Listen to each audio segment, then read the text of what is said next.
नमस्कार दोस्तों, स्वागत है आप सभी का हमारे YouTube चैनल एडवोकेट वशिष्ठ पर। और मैं हूं एडवोकेट विजय वशिष्ठ।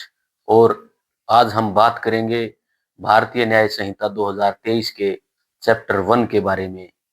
जैसा कि आपको पता है कि साल 2023 में हमारे 3 पुराने कानून Indian penal code, criminal procedure code और इंडियन एविडेंस एक्ट को 3 नए कानूनों के साथ बदल दिया गया और उनकी जगह 1 जुलाई 2024 से 3 नए कानून भारतीय न्याय संहिता, भारतीय नागरिक सुरक्षा संहिता और भारतीय साक्ष्य अधिनियम को लागू कर दिया गया है। नए कानून लागू होने के बाद वकालत के प्रोफेशन से जुड़े हुए और कानून में रुचि रखने वाले साथियों को भारतीय न्याय संहिता की धाराओं को याद करने में बहुत परेशानी आ रही है। इसलिए इस परेशानी को दूर करने के लिए आज से हम शुरुआत करेंगे भारतीय न्याय संहिता 2023 के चैप्टर 1 से। आपको बताना चाहूंगा कि भारतीय न्याय संहिता 2023 में कुल मिलाकर 20 चैप्टर दिए हुए हैं और इसमें कुल मिलाकर 358 धाराओं का वर्णन किया गया है। जैसा कि आपको पता है, जहां भारतीय दंड संहिता 1860 में कुल मिलाकर 511 धाराओं का वर्णन किया गया था, वहीं भारतीय न्याय संहिता 2023 में सिर्फ 358 धाराएं हैं। लेकिन इसका यह मतलब नहीं है कि भारतीय न्याय संहिता 2023 भारतीय दंड संहिता से छोटी हो गई है। तो अब बात करते हैं भारतीय न्याय संहिता 2023 के बारे में, जो कि 1 जुलाई 2024 से पूरे भारत में लागू हो चुकी है। तो शुरुआत करते हैं भारतीय न्याय संहिता 2023 के चैप्टर 1 और सेक्शन 1 से। सभी धाराओं को हम बारीकी से समझेंगे, क्योंकि जो हम बेयर एक्ट पढ़ते हैं उनकी लैंग्वेज कुछ थोड़ी सी मुश्किल होती है और उन्हें समझने में दिक्कत आती है। इसलिए हम इस वीडियो के माध्यम से आपको भारतीय न्याय संहिता के सभी सेक्शंस को बहुत ही सरल भाषा में समझाने की कोशिश करेंगे और इसके साथ समझाने के लिए आपको कुछ उदाहरण भी बताएंगे, ताकि आपको सभी धाराओं को अच्छे से ज्ञान हो सके। भारतीय न्याय संहिता के चैप्टर 1 जो कि short title, commencement and application के बारे में दिया गया है, और इसके अलावा चैप्टर 1 में कुल 3 सेक्शन दिए गए हैं। पहला section short title, commencement and application, दूसरे सेक्शन में डेफिनेशन, और अगर बात की जाए सेक्शन 3 की तो उसमें जनरल एक्सप्लेनेशन के बारे में बताया गया है। तो अब बात करेंगे सेक्शन 1 क्या कहता है। भारतीय न्याय संहिता की सेक्शन 1 में 6 बातें बता रखी हैं। आप इसको 6 सब क्लोज भी बोल सकते हो। सेक्शन 1 का सब क्लोज 1 यह बताता है कि भारतीय न्याय संहिता 2023 इसका संपूर्ण नाम होगा और यह पूरे भारत पर लागू होगी।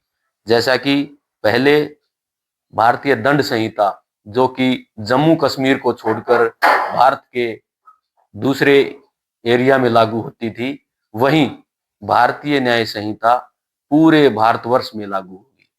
सेक्शन 1 का सब सेक्शन 2 यह बात बताता है कि यह कब लागू हुई है। आपको बताना चाहूंगा कि 1 जुलाई 2024 से भारतीय न्याय संहिता पूरे भारत में लागू हो चुकी है। सेक्शन 1 का सब सेक्शन 3 बताता है कि भारत के भीतर किए गए अपराधों की जो सजा है वह भारतीय न्याय संहिता के अनुसार दी जाएगी।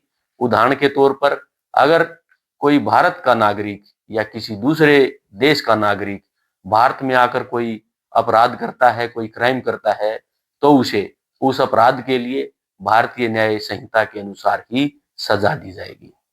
सेक्शन 1 का सब सेक्शन 4 यह बताता है कि अगर कोई भारत का व्यक्ति भारत के बाहर कोई अपराध करके, या कोई भारत से बाहर का व्यक्ति भारत से बाहर अपराध करके भारत में आकर छुप जाता है तो उसे भी भारतीय न्याय संहिता के अनुसार ही सजा दी जाएगी।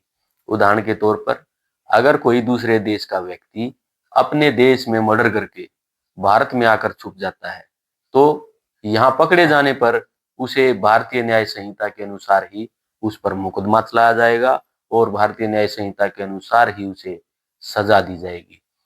सब सेक्शन 5 में पहली बात यह बताई गई है कि अगर भारत का कोई व्यक्ति बाहर किसी देश में जाकर कोई क्राइम कर देता है और फिर भारत में आकर कहीं छुप जाता है तो उसे पकड़े जाने पर भारतीय न्याय संहिता के अनुसार ही उस पर मुकदमा चलाया जाएगा और भारतीय न्याय संहिता के अनुसार ही उसको सजा मिलेगी।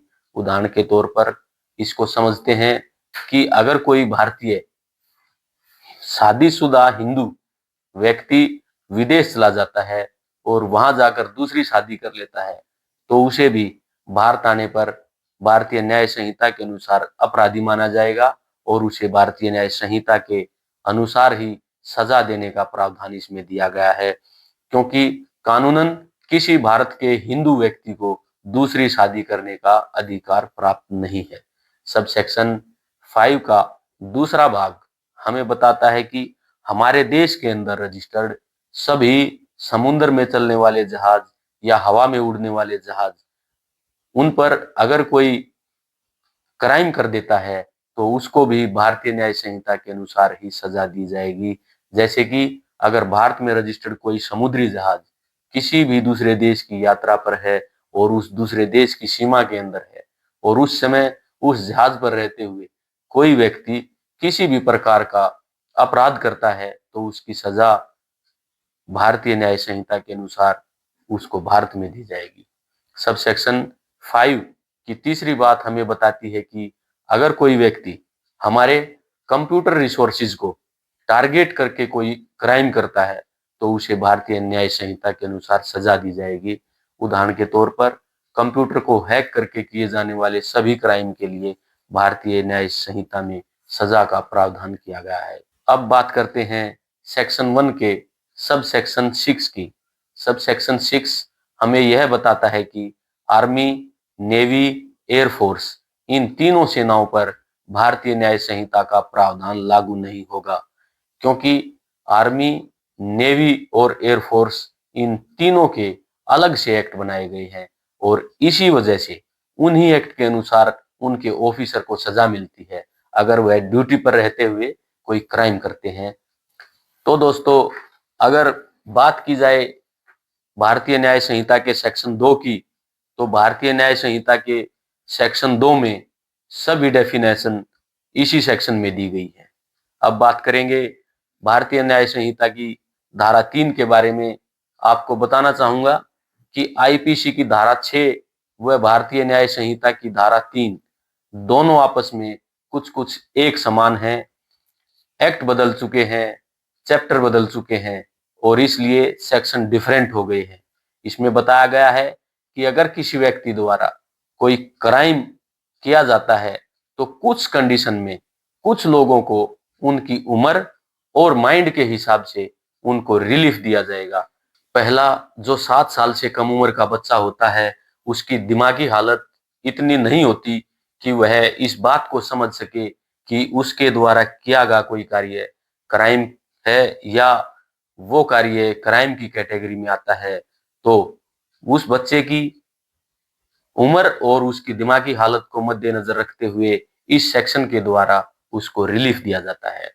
दूसरा, अगर दिमागी हालत से कोई कमजोर है और दिमागी हालत से पूरी तरह से परिपक्व नहीं है और उसे पता ही नहीं कि वह क्या कर रहा है और किस तरीके से कर रहा है, क्यों कर रहा है, और उससे कोई क्राइम हो जाता है, तो उसे रिलीफ देने के लिए इस सेक्शन का प्रयोग किया जाता है।